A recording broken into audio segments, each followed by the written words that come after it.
Oh, hello. Welcome back to Therapy Talk with Tammy and Pauline. And I am Pauline, and that was me doing my happy dance. I am a licensed professional counselor, and I am doing my happy dance because this has been such a journey. And for those who have been there since episode 1, we are now here, the final episode, episode 9 of The Last of Us. Let's see if I can do a quick recap. So, since the first episode, we just saw a whole bunch of stuff. The world started ending immediately in front of us. People started dying. We had Joel, his daughter got killed. She wasn't even infected.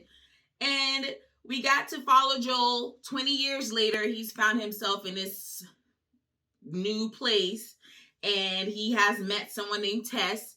Tess is also kind of Joel's buddy at the time. They were partners. She also dies. And we got to see what the infected look like and what the business of life after and during a pandemic looks like for Earthlings. And it had been a whole lot of weird stuff. So we are in an apocalypse. We got to see all of that through. Tess leaves. I'm not going to forget to mention Ellie, but I should mention Ellie now because Tess and Ellie were starting to have a little bond, and then we lost her. And as y'all know, I got to discover, hard lesson here, don't get attached to these characters because they die, right? But not Ellie and Joel. And throughout this whole thing, we saw a lot of themes that were a lot of trauma, civil war, a lot of abandonment issues, especially for Joel and Ellie. And even Ellie had mentioned, everyone in my life has either died or left. And there was a moment where we thought we were going to lose Joel. And which was very interesting because if y'all remember, Joel could not stand Ellie. And understandable. But he considered her to be cargo. He was on this mission to just go deliver her to wherever she needed to be so they can find a cure, right? But as we saw and have seen, they draw, their hearts drew closer. They went through so many things. How can they not care for each other? Well, they do care for each other, as we know, because it has brought us to this moment. Episode 8 was so weird, but we got to see why Ellie and Joel are such a dynamic duo, because the two of them together are a force, and when one of them is in danger, they are going to kick into action, and we saw that. And now it brings us here to episode 9, which I'm so excited about because y'all know this has been such a hard show for me to watch, but I've also really enjoyed it. I'm not gonna lie, but I have really enjoyed it. But also I am glad we are here because I am very excited to see how these two characters continue to develop, because now it's obvious they really do care about one another. And so it's explicit, it's out there, no like fronting or anything like that. I want to see what they do in this final episode of this season. And so the wait is over. The wait is over. Dun, dun, dun, dun. Anyway, let's get it started. So this episode is off to an insane start. Not surprising, but here's something I want to bring up. Did y'all know that trauma can be passed on from mother to child? Yes, it absolutely can be. When a mother is going through their life experiences and it's traumatic, it can leave a certain print on the child, and that is how you pass on trauma from generation to generation. Does that mean that this child is going to grow up to have similar experiences as mom? No, not all the time. And sometimes too, certain things happen that would kind of turn on that mark that was left. But I bring this up because now we know Ellie's birth story. Her birth story started out with her mom running, being chased by an infected. Insane, right? But in this situation, mom is basically in labor and she's running away from an infected. Mom is doing everything she can and did everything she can. Eventually, she has Ellie and we see it.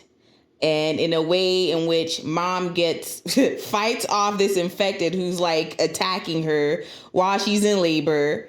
And as soon as she kills the infected, Ellie pops out, which is such, I don't know, this is really heartwarming to me because it shows the power that women have, and no matter what, they're going to do what they can to protect their children. And we got to see that here.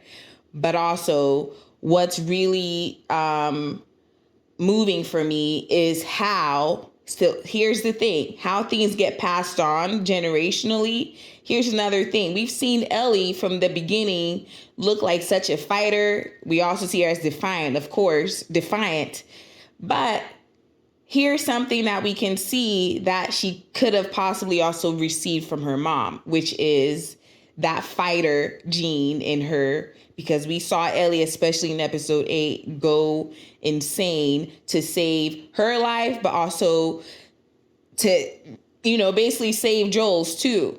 So here is the things that our parents can pass on to us, but more so mother and child, what we can see how they pass on things to their children. Well, let's talk about attachment styles. And for Ellie, she was detached from her mom from day one and was placed into a stranger, caregivers. And with attachment styles, there's either you're securely attached or you're insecurely attached. And more specifically, I'm wanting to talk about insecure attachment because that's where we have issues. So you're either like very anxiously attached, where you get anxious when people leave you, or you're avoidant and dismissive attached, where you don't really want to get close to people. You seem more independent. And I think Ellie is probably somewhere in between those two. She's anxiously attached, but also avoidant, dismissively attached as well, in a way that, like, we've seen her kind of act like she doesn't want anyone around her, or that she's dependent on people, which can be a strength sometimes when that pushes people away and keeping people from getting close. But we've also seen her get anxiously attached, where she doesn't want the people she's formed a relationship with to leave her. So here's how our secure or insecure attachments are developed, is usually from childhood and our experiences with our caregivers. Now we are in present day and Ellie and Joel are somewhere, but what I'm really noticing is how detached Ellie is. Like, we know her to have this upbeat personality and talkative, but our girl right now does not look to be herself. And I'm kind of suspicious.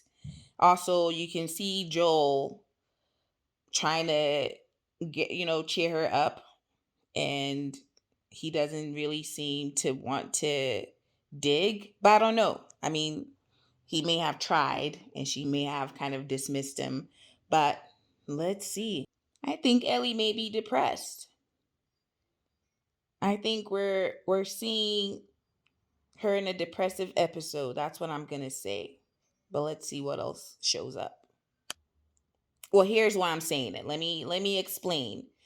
Is right now some of the signs I would say is she's checking out. She's like somewhere, she looks disinterested in anything that Joel has to say. Like, he showed her this game, and usually she's interested in new things, but she showed a lack of interest in what he's saying. And he was calling her name several times, and he was like, "Hey, can you hear me?" And she wasn't really listening. So she's checked out.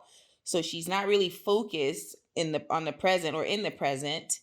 And she's just kind of following him like a kind of zombie like. I think she may be numb to feelings and emotions or even her surroundings. That's what I'm thinking. I think Ellie may be in a depressive episode. Also, another symptom that she's showing is her facial expression is flat, meaning that she's not really smiling. She doesn't look sad. She just has a flat affect, is what we would call that. But wait, just like that, her spirits are lifted by a giraffe. Okay. I mean, that's great. Something just took her out of that episode she's in, and it's like so beautiful. Is a whole herd of giraffes, and is it herd? Anyway, it's a whole gang of giraffes, and Ellie looks like herself again. Even Joel is surprised by her shift in mood. I'm here for it. Whatever gets you out of a depressive episode, I am here. And again, this is why your therapist may suggest spend some time outdoors with nature. If that means going to the zoo or a wildlife safari, here's why. It can help change your mood. I figured I'd put a little plug in there.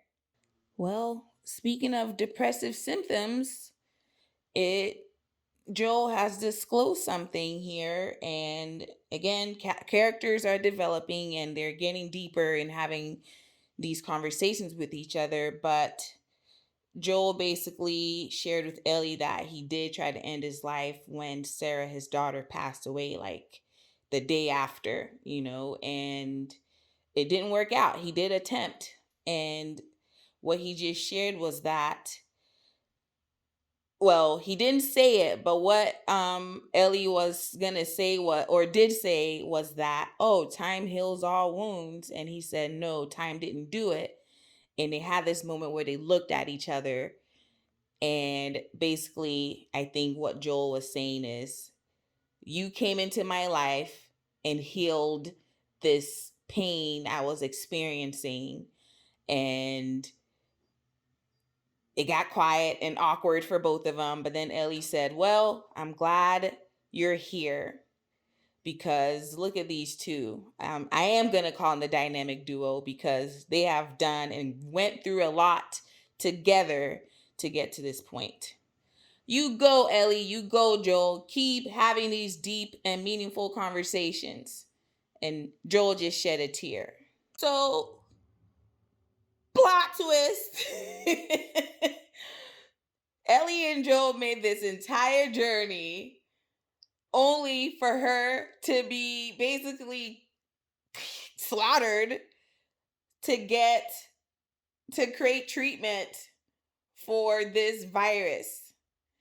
And of course, neither Ellie or Joel knew about this, of course, right? Because they wouldn't have even showed up. And now Joel is being sent off and saying this is what needs to be done. And as I talked about before, Joel and Ellie will show up for each other. And right now, Joel has done his thing again, and he's going to go find out where Ellie is going to have surgery so he can rescue her.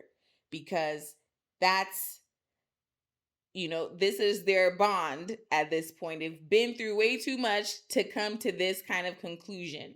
Also, this rampage Joel is going on is giving me video game vibes. So for those who play this video game, I can see how this really does resemble the game now. Like I'm getting it. I see it. But the other parts of the story, that's kind of, the other parts had been too weird, but this looks very video game like, where people are jumping out of random places and shooting at each other. Very video game like. We just had a deja vu clip. Right now, Joel is holding on to Ellie as she's basically sedated. And remember in episode 1, before his daughter got shot, her ankle was broken, and so he was carrying her, and they had the gun pointing at them. So we're having a very similar situation happen, except this time Joel is really like at a crossroads, because he's deciding, like, is this what Ellie wants? Does Ellie really want to risk her life to save a whole world? And I think that may be something, but I will also love to hear Ellie say that. But anyway, besides the point, there's very similar things happening here, and I would think Joel will have a very quick reaction to having a gun pointed at him and holding on to Ellie the way he is, like he did with his daughter. But that's not the case. Turns out Joel did react. He fired back, and now Marlene is gone. And that was Ellie's primary caregiver for a bit, as we learned through the flashback episode or scene. Also, Ellie has come back, or is slowly coming back, and they're driving off, and Joel basically lied to her. And I think Ellie can sense it, because it, I mean, she can just tell. And I think this is probably going to create an issue in the future. They're headed back to Wyoming, where Joel's family is, and I don't know. I don't like how this is going, because Ellie and Joel had gotten really close, and he just told one of the biggest lies he has to live with. How come y'all didn't tell me this episode was going to end with a big fat lie told by Joel? Oh my God. Well, I don't know. I don't know how Joel is going to sleep for the rest of his time. Anyway, the season ended with a big finale, and I feel nervous. I feel nervous for both of them, because I think Ellie is suspicious of Joel at this point, because obviously we know what's happened. Ellie was out of it, so she didn't really see what really went on. But they're back in, is it Wyoming or Colorado, where his brother is, and Joel seems very excited to be there, and I think Ellie can sense that from the beginning. We know that Joel had been looking for his brother, found him, and throughout this episode, Joel kept mentioning like, oh, well, we're going to go back once we're done, and almost didn't want to continue on the journey even. And Ellie had to remind him like, hey, like, we have a purpose here. Let's get whatever it is done, and then we'll go back. But they didn't get to accomplish that purpose, and now they're back. So I can see, anyway, we'll move on and see what happens in the season 2. Are they going to do a season 2? Well, if they do, I don't know. I don't know if I can go through it again, but I am glad I made it through this whole season. And shout out to our editor who recommended this show. It really gave me a sense of purpose, actually, to get on the camera every week to record and watch the episode. So I reacted to an entire season of a show. I have never done that before. And I'm glad I did. I got to learn some things too, and watching characters develop. Usually I watch a show and I'm just watching the show for entertainment, but to actually look at it in a way of like, what are these people actually going through, like individually? And we got to see how when people lose people, what their experiences look like and how they're attached to people. So we focused on attachment styles in this one. We saw Ellie in a depressive episode. We've seen Joel in his depressive episode too. He drinks, and other things. But this time, to protect the person that he's attached to, Joel manipulated Ellie, and I think that's going to hurt him. He's probably going to lose Ellie without really thinking about it. And I honestly think that's happening now. Ellie seems to be detaching from him. So as we move forward, or as these characters move forward, I wonder how things are going to play out. But wow, I cannot believe this is a video game. It is so involved. The storyline of this is just wild, but A pandemic that turned into an apocalypse, and seeing human behavior through that is pretty disheartening. Also heartwarming. We got to, like, was it episode 3 or 4 with that couple that I liked. I think that's probably most of everyone's favorite episode. And then Sam and Henry, that was probably the most heartbreaking for me because I got super attached to them. And also that's a big turning point for both Ellie and Joel, and how they started getting closer after that situation. But thank you for doing this with me. This was very challenging for me, but I learned a lot, and I'm probably rambling at this point. But leave comments, watch the other episodes that I did if you're just now catching up to this first episode, which is the last, final season finale. I'll see y'all somewhere else. Have a good day. Take care of yourself, and bye.